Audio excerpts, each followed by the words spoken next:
Welcome back to BucNews. I'm Amelia Brown. And I'm Erick Trejo. On Wednesday, April 29th, as part of a national search, candidates for the next dean of the College of Public Health presented their visions during a series of public sessions. Attendees heard directly from candidates, asked questions, and provided feedback. The presentation ran from 3 p.m. to 4 p.m. in Lamb Hall, room 131. We will keep you updated as this new position is filled. The Department of Media and Communication at ETSU is inducting a new member into the Media and Communication Hall of Fame. Leanne Davis, class of 1991, graduated with a degree in mass communication. In 2009, completed her master's degree in professional studies in strategic leadership. Davis helps with volunteer leadership for alumni programs and develops new programs for ETSU alumni and students, including the Alumni Mentor Program, student recruitment activities, and much more. Congratulations, Leanne. ETSU's Black Affairs Association is organizing a multicultural end-of-year celebration on Wednesday, May 6th at 7 p.m. at the DP Culp Student Center Ballroom. This event, which is in collaboration with other multicultural student organizations, is open to both undergrad and graduate students and serves as an opportunity to celebrate culture, community, and individual journeys. If you are interested in participating, check out the Black Affairs Association Instagram page. Next up, we are highlighting some Buccaneers who are studying abroad in Spain. While our semester on campus comes to an end, 6 Buccaneers have spent their spring semester studying abroad in Spain. Charles Dorset, Raina Desai, Emma Hatcher, Michaela Webb, Matthias Hall, and Eliza Smith are just a few of the students currently taking advantage of ETSU's Education Abroad, which offers programs in over 50 countries. To learn more, visit etsu.edu/globalengagement/educationabroad. The East Tennessean hosted an end-of-year celebration on Tuesday to celebrate accomplishments and recognize graduates. We spoke with 2 award winners who are thankful for this year and excited for the next. The East Tennessean has been with me since even before I was a freshman, and it's carried me through the whole 4 years. So it's really important to me as a journalist, professionally, academically, as who I am. I always flaunt it, and I can't believe the year is coming to an end now, all 4 years. I know I'll carry it with me for all my career and all my life. I'm so excited for the East Tennessean next year. This year I've worked as the social media manager and on social media, but now I'm the executive editor. Congratulations to the East Tennessean on another successful year, and to our very own Macy Strader on 2 great years as executive editor. Coming up, a few football players are trying to make a play at the big leagues, and the Lady Bucks prepare for their final softball game of the season. This and more after the break. ETSU is you. ETSU is adventurous and distinctive and inclusive. ETSU is passionate. Together, we create a place where community is family.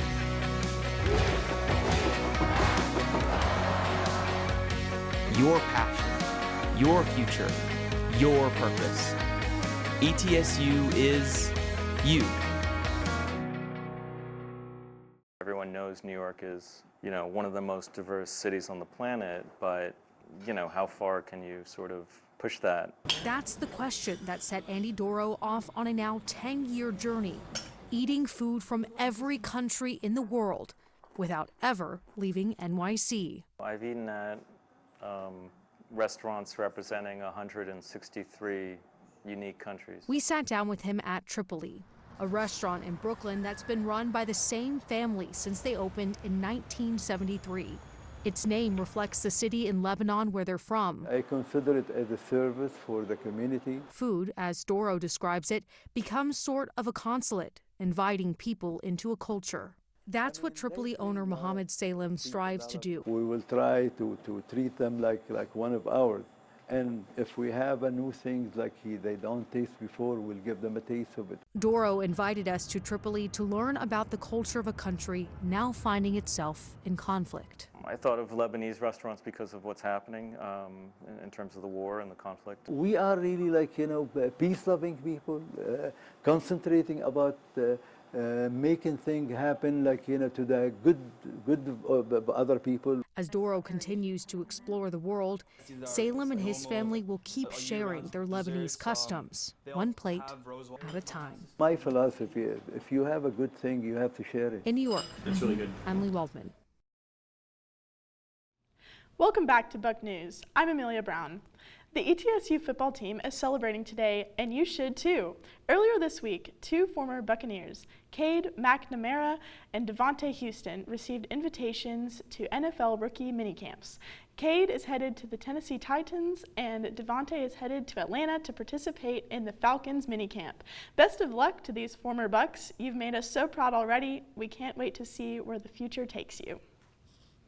The NCAA Women's Tennis Tournament is officially underway, and the Buccaneers are set to face off against Clemson today in the first round. The Lady Bucks come into this matchup 16-7 with ambitions of advancing to the second round for the first time in program history.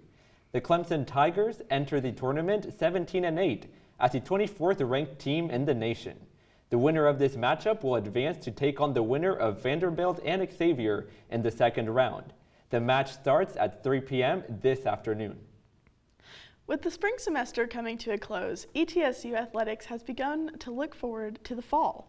ETSU football's first home game will be on August 29th against Campbell, and there will be a total of 7 home games this season instead of the regular 6. For more information or any questions regarding purchasing your season tickets, send an email to the ETSU Athletics Ticket Office at tickets.etsu.edu. You don't want to miss out on the opportunity to root on your ETSU Buccaneers this fall. The ETSU softball team is set to hit the diamond one more time this regular season with a 3-game series away at Mercer. Despite having a losing record on the year and currently sitting at 6-12 in league play, the Bucks hope to close out the regular season in style and go into the SoCon tournament with momentum. The first 2 games are set for this Saturday, May 2nd, followed by Game 3 on Sunday. ETSU Campus Recreation announced that we will be adding an exciting new feature to campus. Pickleball courts are coming to the CPA courtyard. Pickleball is a popular game that combines elements of tennis, badminton, and table tennis. Construction is already underway on the courts, but it is not yet announced when they will be complete. Maybe next year we will have a Picklebucks team. Coming up next, a special look into some entertainment in and around our campus, including music on the square and one final movie screening for this semester. You are here to help us through our current scandal. 20 years after the original, The Devil Wears Prada 2 struts into theaters to open the month of May. It's followed on May 8th by a trio of flicks. Billie Eilish, Hit Me Hard and Soft the Tour live in 3D, directed by Eilish and James Cameron, video game adaptation Mortal Kombat 2, and talking animal comedy The Sheep Detectives.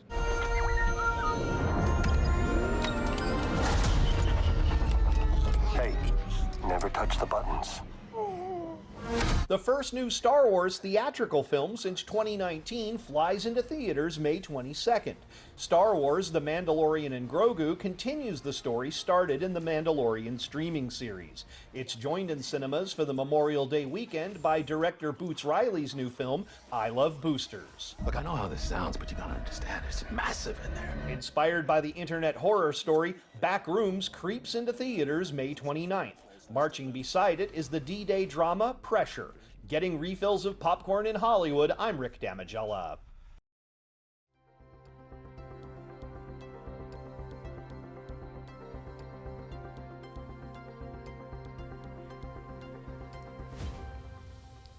Welcome back to Buck News. I'm Erick Trejo.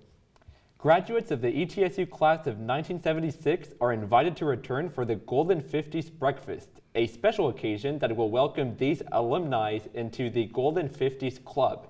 This event will be held on May 8th at 10:30 a.m. in the Brinkley Center Ballroom. Congratulations to the Buccaneers who have achieved this milestone. The ETSU Media and Communications Department is wrapping up the semester with their end of semester screenings on May the 6th starting at 5 p.m.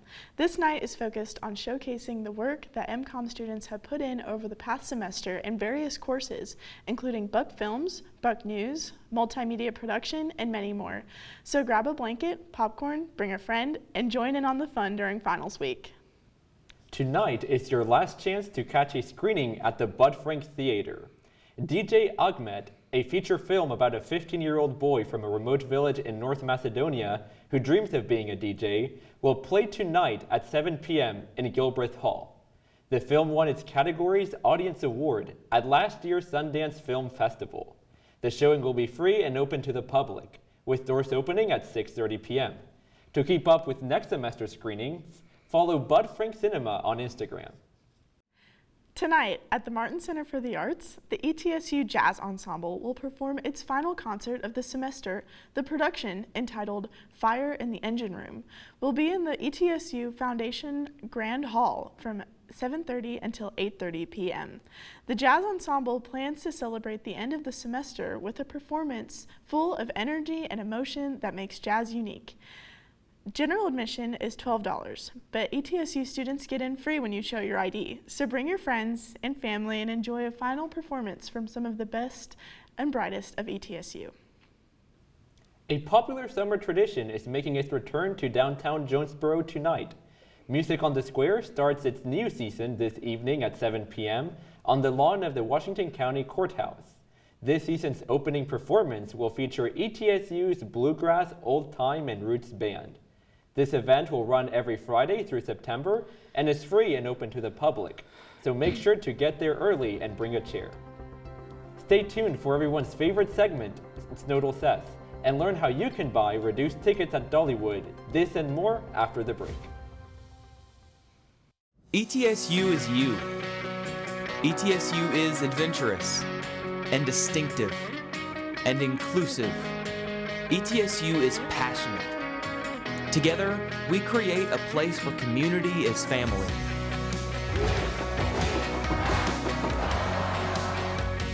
Your passion, your future, your purpose.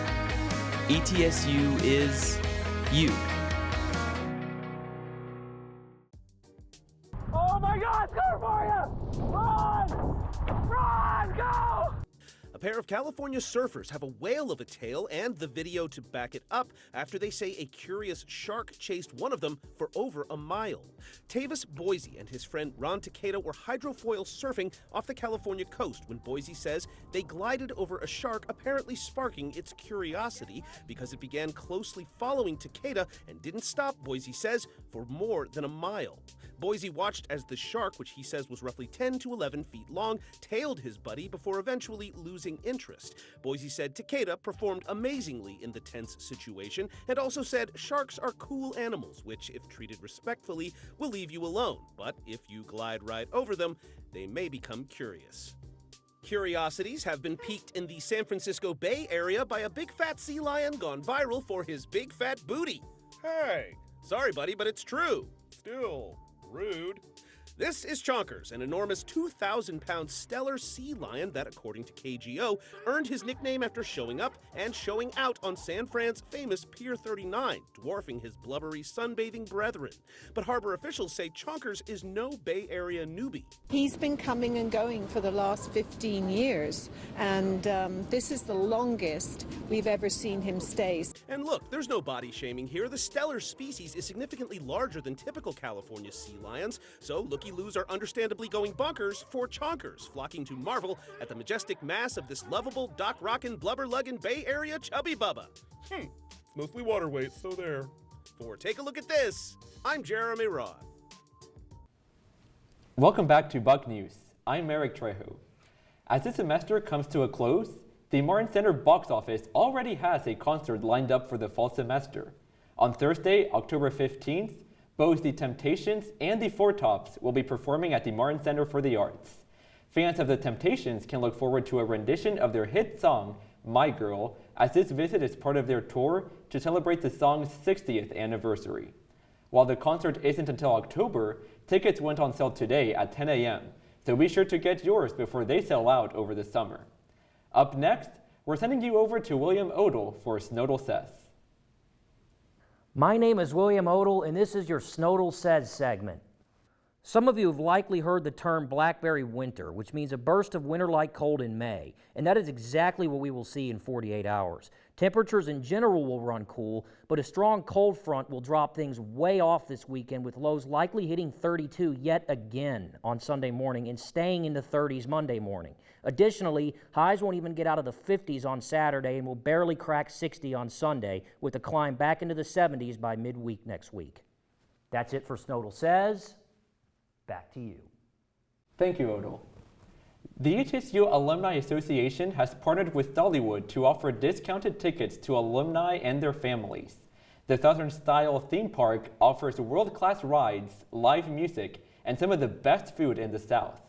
The 30% discount will run through the end of the 2026 season, expiring January 3rd, 2027. For more information or how to purchase your tickets, contact Janelle Nairn at nairn@etsu.edu.